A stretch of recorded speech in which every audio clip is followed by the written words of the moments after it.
দুপুরের খাওয়া দাওয়ার এখানে চলে এসেছি। প্রথমেই দিয়ে দিয়েছিল শাক ভাজা, আর তারপর হচ্ছে ভাত, আলু ভাজা মানে চিপসের মতন করে গোল গোল করে, তারপর হচ্ছে ডাল দিয়েছিল, আর এইটা আলু ভাজা দিয়ে ডাল দিয়ে ভাতটা খুব সুন্দর লাগছিল খেতে। তো তারপর চলে এসেছে কুমড়ো পুঁই শাকের তরকারি আর মাটনটা হচ্ছে কষা কষা হয়েছিল, বেশ সুন্দর সেদ্ধ হয়েছিল, ভালো লাগছিল খেতে, আর খেতেও খুব সুন্দর টেস্টও হয়েছিল। আর ছিল রুই পোস্ত, যেটা আমি নিইনি, আমি মাটনটাই দুবার ধরে নিয়েছিলাম। তারপর পাঁপড় আর চাটনি, আমের চাটনি, দুটো করে রসগোল্লা, আইসক্রিম, আর হচ্ছে হজমোলা। তারপরে গিয়েছিলাম এই পুচকেটার কাছে। তো এই হচ্ছে আমার পুচকে ভাইপো।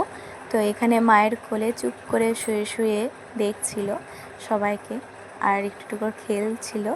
আর পাশে ছিল ওর ছোট্ট ছোট্ট দাদা, তারা তার ভাইয়ের সাথে খেলার জন্য পাশটায় চুপ করে বসে বসে তার সাথে খেলছিল। তাদের এই পুচকে ভাইটাও তাদেরকে হাঁ করে দেখছিল আর ওদের সাথে খেলছিল।